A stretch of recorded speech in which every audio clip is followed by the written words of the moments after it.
అందరికీ నమస్కారం. ఇప్పుడు మీకు ఒక మొక్కను పరిచయం చేస్తా.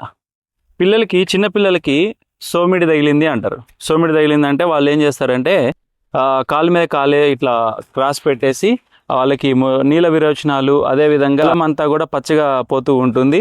అదేవిధంగా వాళ్ళకి మజిల్ లాస్ అవుతూ ఉంటుంది. ముడతలు కండరాల దగ్గర, ఈ పిక్కల దగ్గర అక్కడ కూడా ముడతలుగా కనిపిస్తూ ఉంటారు. పిల్లలు మొత్తం వీక్ అవుతారు, ఎండిపోయినట్టు అవుతారు, జీవం లేకుండా.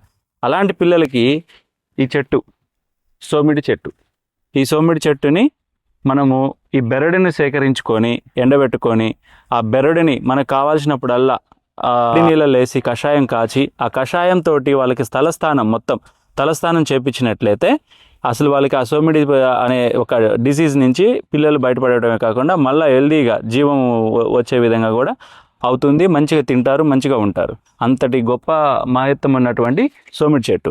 అదేవిధంగా స్త్రీలకి గైనకిక్ సమస్యలు ఉంటాయి కదండి. గైనిక్లో నొప్పి రావటం కానీ, ముట్టు నొప్పి కానీ, అదేవిధంగా వాళ్ళకి పీరియడ్ సక్రంగా రాకపోవటం, ఇలాంటి సమస్యల్లో సోమిడి చాలా అద్భుతంగా పనిచేస్తుంది. అంటే ఇది హార్మోన్ ఇన్బ్యాలెన్సింగ్ పైన వర్క్ చేస్తుందని అర్థం, అంతే కదా. అంత మంచి మొక్క ఇది. ఇక్కడ ఆల్రెడీ ఫారెస్ట్కి వచ్చినాము. ఇక్కడ ఎవరో ఇది సేకరించుకున్నారు కానీ దీనికి ఆవు పేడ రుద్దితే మంచిగా ఈ మళ్ళీ జీవం అనేది పోకుండా దీన్ని సంరక్షించిన వాళ్ళం అవుతాం. చక్కగా మంచి సోమిడి చెట్టు ఇది. చాలా చక్కగా మంచిగా ఉపయోగాలు ఉన్నాయి సోమిడి వల్ల. మనకి కషాయం చేసి తలస్నానం చేస్తే చాలు, డిసీజ్ అంతా పోతుంది, బ్యాక్టీరియల్ ఇన్ఫెక్షన్ అంతా పోతుందని ఆ విధంగా చేస్తారు పిల్లలకి. ఇది సోమిడి చెట్టు వల్ల గమనించగలరు అందరు.